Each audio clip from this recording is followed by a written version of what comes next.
beauty के गजब गोराई लगे लइकन में मारे करा भाई आगे सब के पति हम प्यार है दुनिया तनी छपरा दीवाना लिखा वाला दुनिया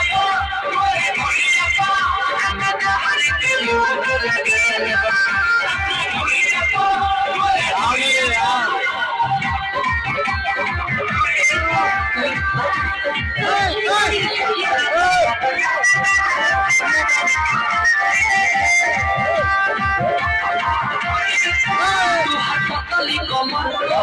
मारे दिला वापस सबके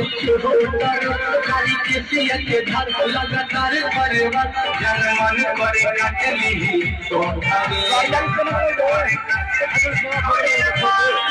पतली कमर और तिरछी नजर मारे दिला वापस सबके खाली किसी के घर लगातार परिवार जन मन करे काटली तो कौन नजर उठा के चलो खेला शुरू कर जाओ